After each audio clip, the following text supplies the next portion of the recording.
My catchphrase is AI is not replacing teachers, it's replacing worksheets, it's replacing grading, it's replacing all the parts of teaching that, like if you ask a teacher, any teacher, why do you love your job? Why did you become a teacher? I'll tell you what they're not gonna say. Grading, lesson planning, compliance paperwork, making sure my gradebook is up to date, right? All of those things that are so easily done with technology.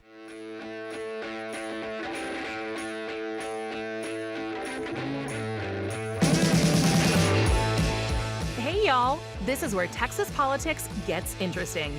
Here again are two guys named Jason, some great guests, and cold Texas beer for another smart conversation on yall-itics, the unofficial political podcast of Texas.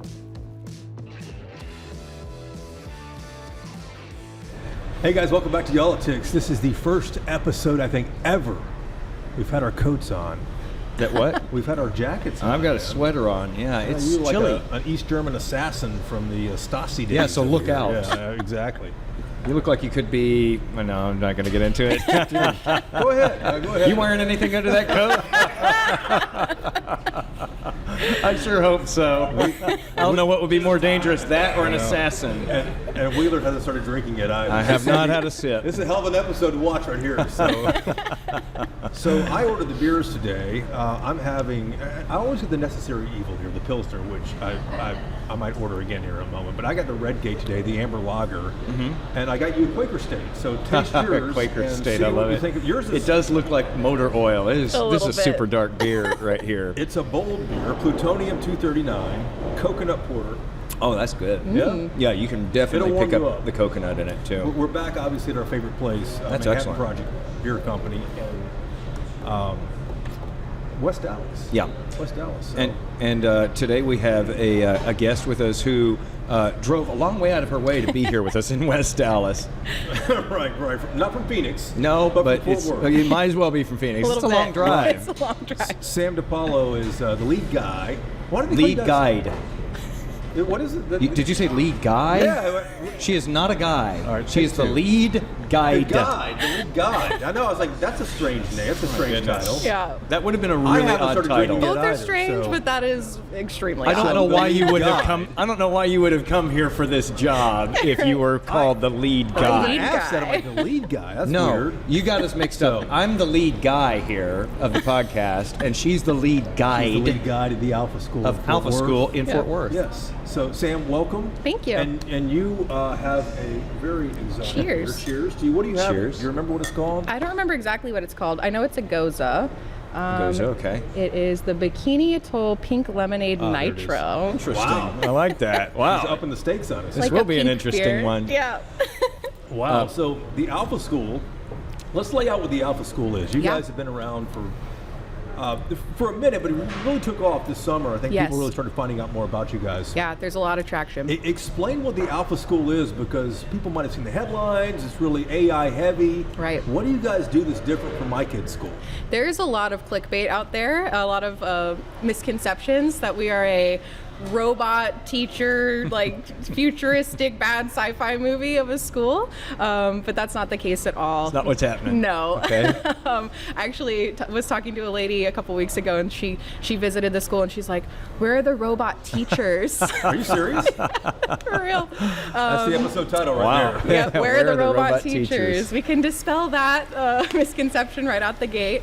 No, Alpha School is leveraging the advent of AI, which is probably the biggest inflection point in our lifetimes, to make the science of learning accessible to all students, not just the smartest kids in the class or the kids that need the most help, or even just like the middle of the pack students. It's for everybody. But what do you mean leveraging AI? Because the model here is completely different from public or private schools. Yes. This is revolutionary. Very revolutionary. It is the future of education. Essentially what we do at Alpha is we condense our learning into 2 hours in the morning. That's the basics, right? The basics. But kids are getting all of their academics in and absolutely crushing it in those 2 hours. In 2 a day, hours. In 2 hours through the AI tutor.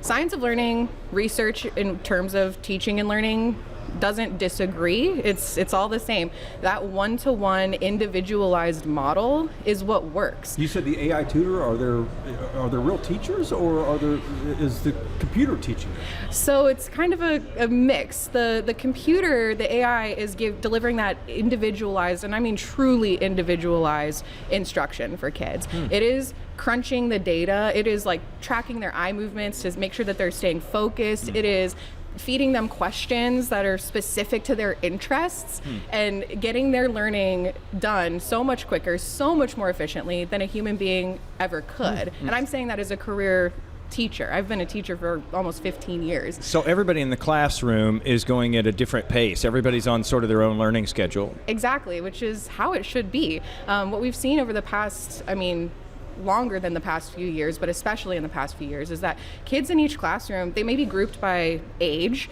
but they're in wildly different grade levels and levels of mastery in their specific subject matters. We're talking like 7 grade levels apart.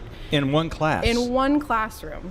Same age? Correct. Wow. 7 grade levels apart? Yes. In What? recent years, yes. Really? Yes, absolutely.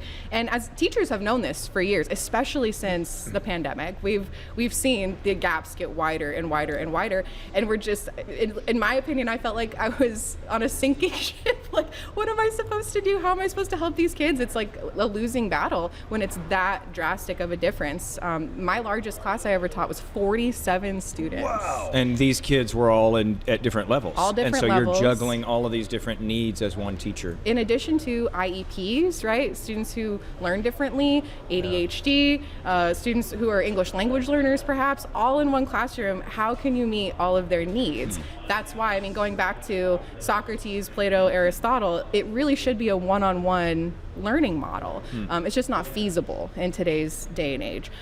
Education, or the educational system as we know it today, was really shaped by the Industrial Revolution, where we're trying to create efficient environments for managing large groups of people, and ultimately the outcome you're hoping for is compliant workers who can follow instructions of a foreman, i.e. a teacher at the front of the class, sitting in rows, the bell rings and they move to a different task.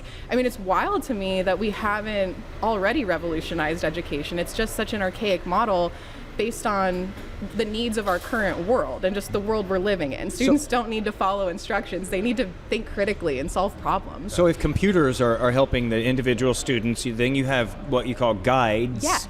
And that would make you the lead guide. With a D of and the an school. E. Yes, with a D and an E. And they sort of help, facilitate things. How many students do you have there?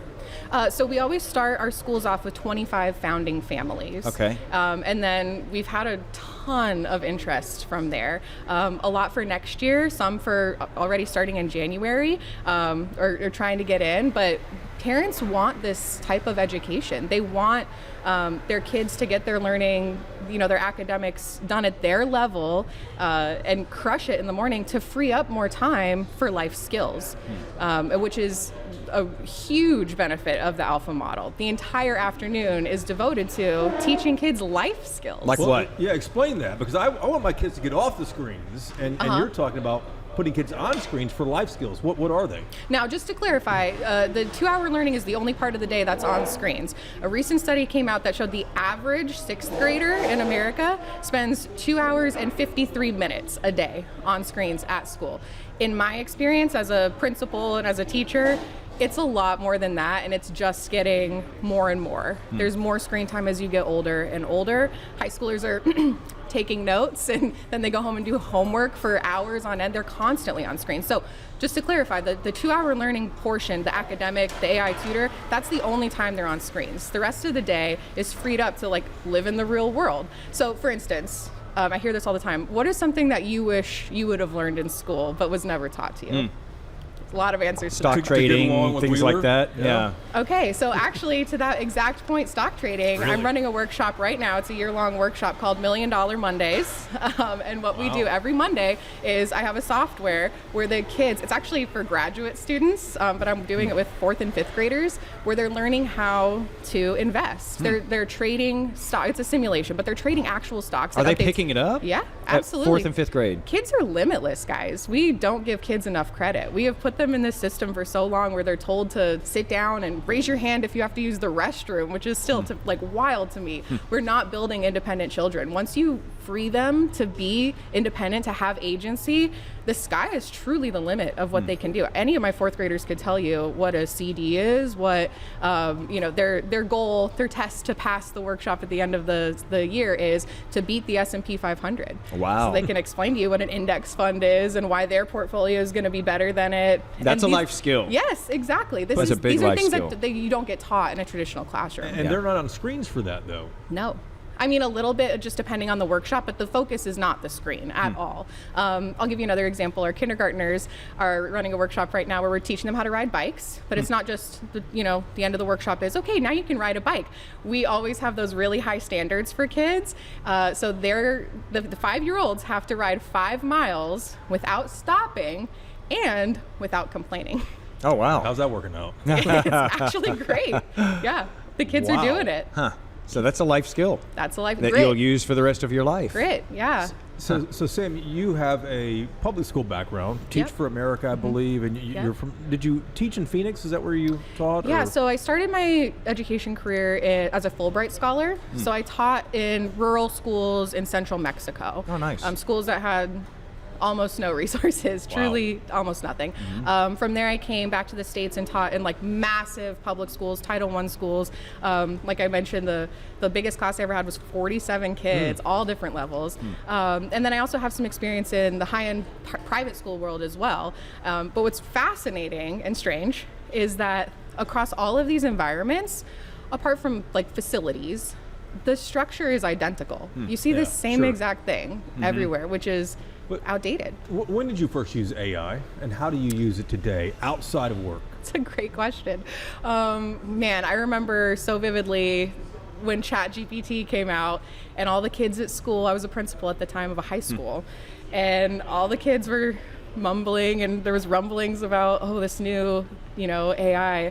And I got on there and my first thought was, oh no, this is not good for education. This is going to change everything. Because as much as we'd like to believe, and I do largely believe, I'm optimistic, but as much as we'd like to believe that kids, are going to, stick it out and never take the easiest route or the path of least resistance. I mean, it's just such low-hanging fruit to plug your homework into Human AI nature. and get the answers, right? Because they want that free time to do other things. But what I really appreciate about what Alpha is doing is, we recognize AI, and teachers everywhere recognize AI is transforming the world of education, whether we like it or not, for the better or for the worse. Alpha School has taken the reins of that and said, okay, we're going to go ahead and make sure that it's for the better. We're going to use AI as an individualized education machine. And then the rest of the day is going to be getting kids back outside, getting them their recess. Do you know the average kid in America right now? Guess how much their average recess time is? I'm going to guess 20 or 30 minutes? Oh, no, it's less than that. Is it? Yeah, 15? I think it's like 22 minutes. Oh, really? Something, that was the last statistic I heard. Wow, we were wrong. That's interesting. That's Shocking. rare. That But is research shocking. shows that free play, outdoor time, like these are the things that build your executive functions, your frontal lobe functions. Right. Is this, sorry to interrupt there, Not Sam, at but all. is this, it sounds similar to like the project-based learning. Yeah, very similar. Is it similar to that, but more AI involved or what? It's more robust, I would say, more targeted, also higher standards. I've done a lot of project-based learning in my career. I've overseen a lot of project-based learning in my career. And, there's many different ways you can go about it, but ultimately it's like, okay, all you 30 kids, you're gonna do this thing and it's based on this standard and now everybody give me the same output. That's your project, right? This is so much more in depth, so much more real life, more connected to the real world and the things that actually matter nowadays. You said the H word a couple of times here, so I just have to ask, what is homework like? Zero. Zero homework. Zero homework. Wow. Okay, now that's different. Yeah. I mean, homework has exploded in recent years. True, absolutely true. Depending on your age level, your grade level, I mean, kids are coming home with hours of homework. And part of the reason for that is this one-size-fits-all model where, okay, a teacher, I can't liken it to, shooting arrows into a crowd, like seeing what sticks where. And a lot of the times it doesn't stick for a lot of kids. So then the hope is, okay, if I give homework, maybe I can individualize it a little bit more. Maybe they can get better practice or get what they need through that. But you're just adding on more and more hours that you don't really need. So now people are interested in the Alpha School here. So is this kindergarten through 12th grade? So right now in Fort Worth, it's kindergarten through 8th grade. Okay. But once our 8th grader becomes They'll a keep 9th going grader, up? it'll be Okay. K-9 and then so Well, on. then how do you grade then? If everyone's operating at a different level and you're teaching little Jason to ride a bike here, I mean, how do you grade these things? Great question. So for academics, if you thought no homework was crazy, try no grades. It's a fully mastery-based model. So being the academic nerd that I am and knowing a lot about the science of learning, once again, the research does not disagree. It's the one-on-one model and it's a mastery-based model.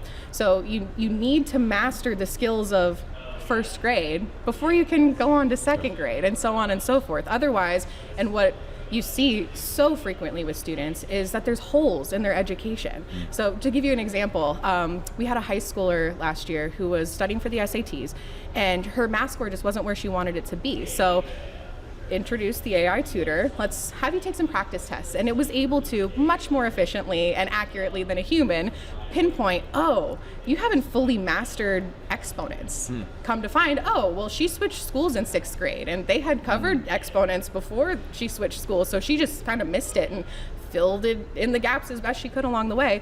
Well, then we gave her really targeted exponents lessons. Boom, her math score went completely up.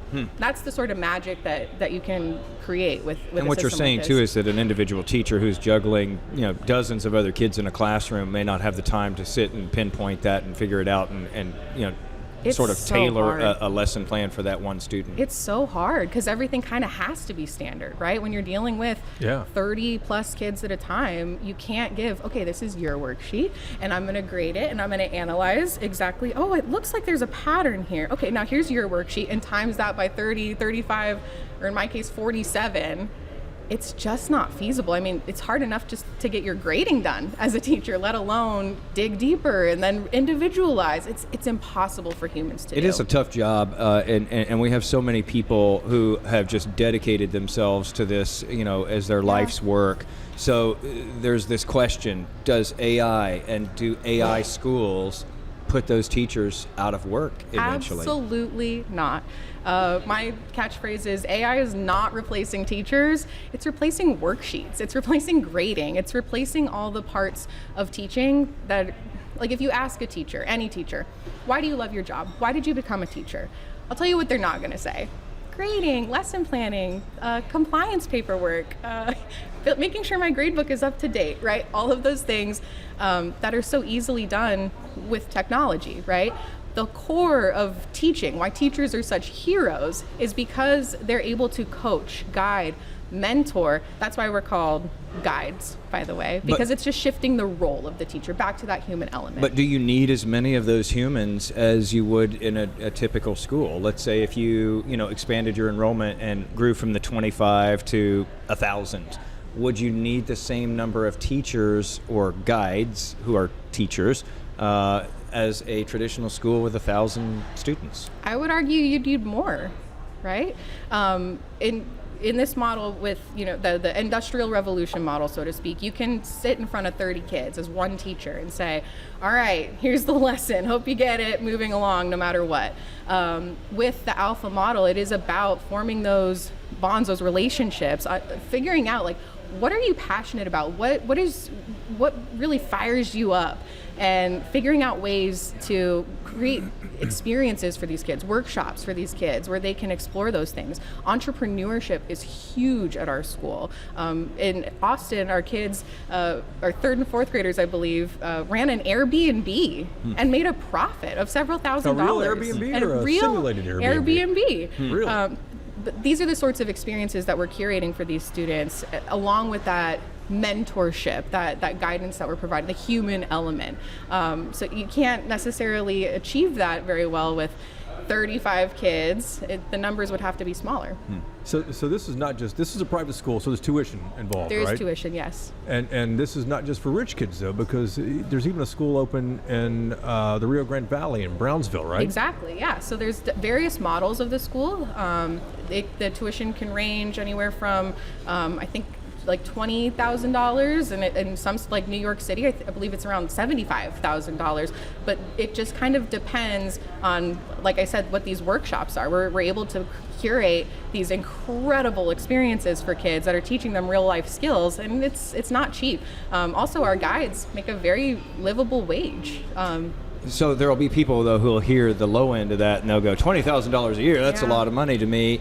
There's school vouchers now, by the way. Yeah, That's which true. will cover, what, 10,000 of Yeah, that? half of it. So the curiosity then, and I guess you've probably seen this question come up, will this include, or will this widen that gulf between the haves and the have-nots? You know, will education be sort of a have and a have-not, depending on what your resources are? I think the goal of Alpha School is not to be prohibitively expensive in this really, niche high-end experience that only the haves can afford. It's to put this technology in the hands of every child. Every child is deserving of this individualized learning, the mastery-based education, the one-on-one tutor, getting your academics done quickly so that you have the rest of your day to learn real-life skills. That's always the goal, is to make this accessible. Okay, but right now you have the luxury too of being able to choose your students. I mean, you've got maybe people in a line out the door, and you can select who you take in and who you don't. Does the model apply if I take the same thing into a traditional, let's say, public school and plop it down and go, okay, everybody get on your computers, you're going to be on here for 2 hours, it's going to walk you through some things. Does this model apply to just the general population of kids? Yeah, I mean, I don't see why it wouldn't. It's individualized learning, right? There's nothing secret or inaccessible about it. The whole idea is to be more accessible, to make that science of learning, that what we know is correct, what we know works, available to every single student. So if you look at a public school classroom and you see the kids who, maybe have dyslexia or maybe have ADHD or are, typical learners, but maybe math just isn't their thing, right? Like, they're getting kind of lost. We say they fall through the cracks. So bringing this sort of revolutionized model, this new structure of education, solves a lot of those problems. You saw it from day one, though, when you first got onto Absolutely. ChatGPT, and you were like, this is going to change education. It's gonna change And here we everything. are, it's changing education. It is. What do you foresee? I almost hate asking people to pull out a crystal ball in these times because we just don't know. Yeah. What do you foresee, 5, 10 years down the road? Will we still have public school systems, and what will those look like if we do? Absolutely. I think, it's a human right, to have free public education. I don't think that's ever going to go away. I think it's just a matter of rethinking, reimagining how we go about it. Alpha School, the reason I was so sold from the minute I learned about it, is the first school I've seen in this country, in other, in the world, in my career, that is not just trying to patch the holes of a broken system, but completely just reimagine how we go about it. And you started in the summer, right? So this is your first semester. Here we are at the end of the first semester. How did it go? A couple things. First, I have to mention our kids are performing in the top 1% in the country, and that is standard of Alpha schools because of that mastery-based how do you grade model. that, though? I mean, is it apples to apples? We use the same standardized testing, NWEA MAP testing, that is kind of the gold standard across the country that most private and public schools use. One difference, though, is our data is very transparent. Most private schools don't publish their data. Yeah, or, you might, as a parent, get like, here's the overview, the one pager with the graph. The executive summary, right? Right. We give the parents the full 16-page report and say, okay, here's the holes in their learning and here's what we're going to do to address it. So our kids do very well academically for that reason. Another thing I have to point out, and this is another cornerstone of the Alpha School model, is that kids have to love school. They should love school. They spend 8 hours a day, 5 days a week, for 13 years of their lives sitting in school. And, you know, it shouldn't just be this thing you have to get through. And I feel like more and more that's the case. And do the kids love it? So the kids, 100% of our kids say they love school, but that's not a painfully insightful metric enough for us. So we asked them, would you rather go to school or go on vacation? In Fort Worth, 90% of our students would rather go to school than go on vacation. They'd rather be in class than on vacation. That's right. This happens when you give students agency, purpose, a feeling of pride, self-confidence, real projects to work on, real things to strive for. Like that 5-mile bike ride, those kids are like, I gotta get back on the bike, I gotta make my goal. And it just produces this sense of self, the sense of agency that is unlike anything I've seen before. So performing in the top 1% in the country, and just to go back to the point, you're confident that if we pulled in 50 students randomly from whatever schools and you had, you know, a semester or a year with them in the program, that they would be able to perform at that level too if we just randomly picked them? I'm confident that that is the case. Again, coming as a career-long teacher, I've never seen anything like this. It doesn't exist. This is the future of education. Now, some teachers would go, I don't want to hear about this. I don't want to look at this. I don't want to see this. This feels threatening. Yes. There was a point when you were a teacher and you said you were ready to give up on education. It's true. And then what happened? Well, I found this model and had to get on board. I mean, I am You weren't one of those who said, oh, no, I don't want to hear anything about that. That sounds threatening. No, and to be honest with you, I have lost friends over taking this job. Have you really? Absolutely.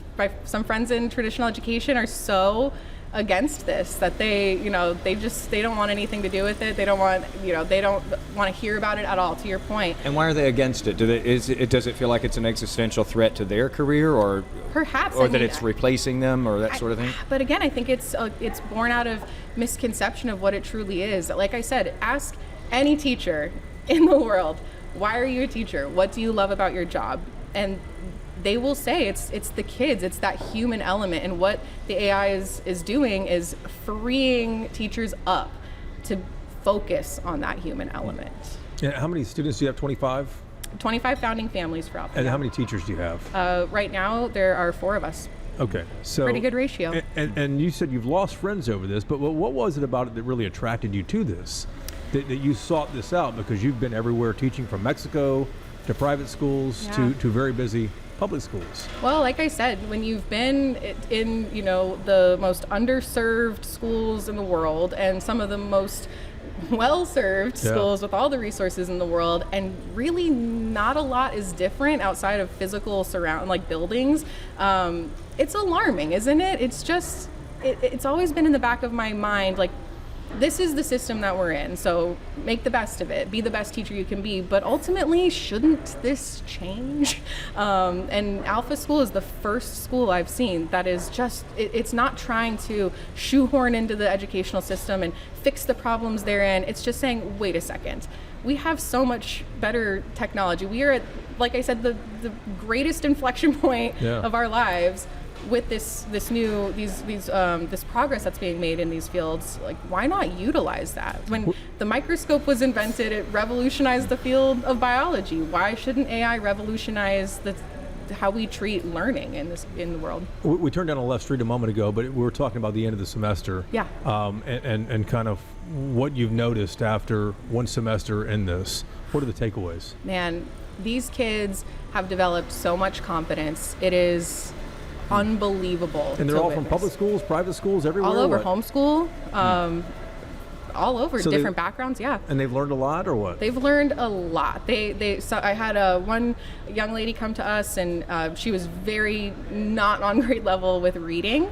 And in the past couple of months, I mean, it took a matter of weeks, she's reading fluently and very close to being back on track at her grade levels. That's a matter of multiple grade levels of progress in such a short amount of time. Did AI do that, or what?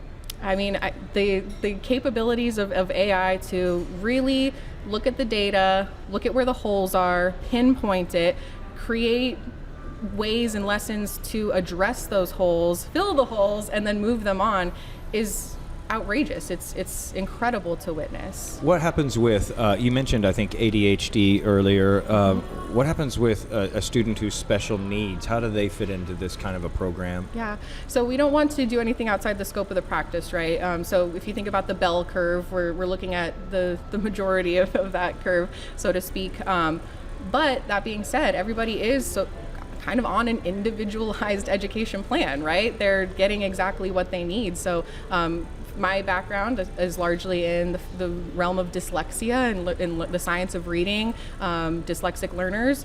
And what I'm seeing, like I said, is they're able to kind of figure out where those holes are, fill them, and patch, move the kids on much quicker than a human teacher can. Now, that being said, we do have also a reading specialist on our campuses. So there's that extra support as well, especially for the younger kids. They're getting that hands-on, recognizing letters, doing handwriting. The important stuff is also happening.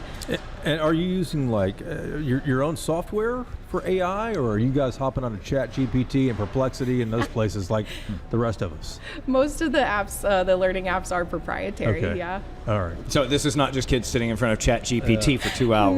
No. In fact, we are very much against the chat bot model of education. That's not it at all. So I've heard rumblings that this is kind of this software is kind of starting to be, I guess, pushed out or made available to some school systems, like public school systems. Where are we on that from what you know? I mean, that's a great question, probably for someone not in my position, to be honest with you.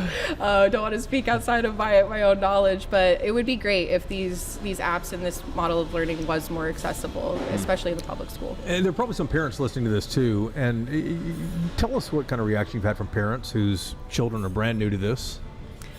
It's been incredible. The biggest thing really is the confidence.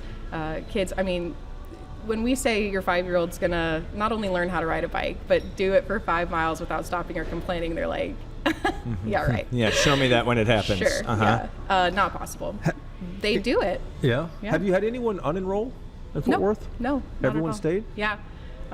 In fact, to the point of wanting school over vacation, we just had our Thanksgiving break, and on the way out, one of our students was clinging to the door.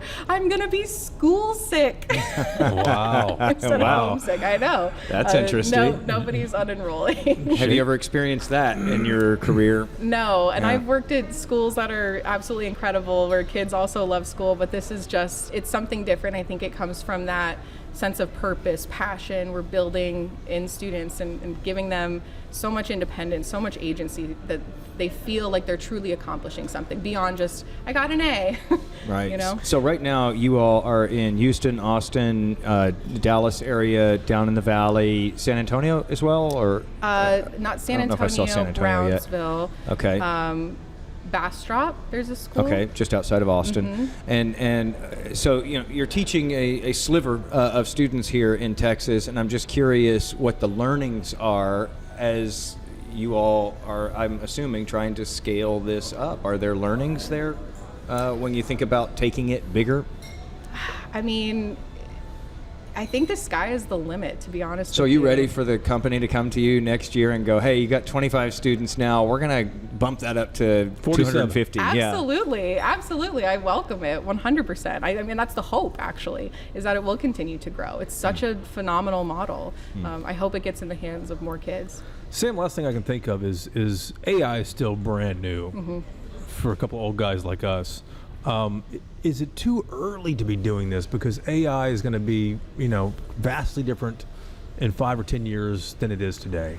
I love that question. And my answer is, it's really about taking those reins, if you think about the kids in schools right now who are plugging their homework assignments into ChatGPT, spitting out an answer, and they're just widening that grade level gap, right? They're getting more and more and more and more behind. It's not too early to go, whoa, let's not use ChatGPT quite in that manner. Let's see if we can make this more productive and still a tool for efficiency, but not a tool for laziness. My last one for you is we'll wade into school vouchers here. Whiteley mentioned that several minutes ago. That was a big contentious thing here in Texas. It still is, depending on who you ask. Some people not big fans of it. Other people have waited years for this. Right. How big of a deal is the voucher system for this model and growing this model? I mean, it's definitely going to make it more affordable for a lot of families. If there's a family that wants their child in this new way of learning to get their life skills in during the school day, to have these incredible experiences, to crush their academics so quickly in the morning, to love school, to wake up in the morning and be excited to go to school, I do think that the voucher system will provide more opportunity for those families to enroll. So the Alpha School will take vouchers? Yes. Okay. Wow. Sam, thanks so much for walking us through this and talking about even the personal stuff that the losing friends over the years. I mean, that's it's a rough thing, but change is hard, and I could see how that would happen. When you're revolutionizing an entire, not just a sector and industry, but what people experience for the entire first 18 years of their life, and you're completely reimagining it. I don't think there's any way that you're not going to have some people who are skeptical. But like I said, I do think that's born of misconceptions about what this is, because it truly is great, and it is the future of education. Sounds like it. Sam DePolo is the lead guide Guide. at the Alpha School in Fort Worth. There has been some teaching. You have a story to take back down to Fort Worth. No, I don't think I will. They'll probably call me that forever. These two idiots in Dallas were calling me the lead guy. No, not the two idiots. This podcast. Not plural. I was on. Sam, thanks so much for the time. Really appreciate you making the drive. Yeah, thank you. And we have proven in this one podcast that anyone can be taught. We now know why education is so important. Perhaps hearing aids too. Sam, thank you. Thanks. Cheers, guys. Cheers. Yeah. That was good.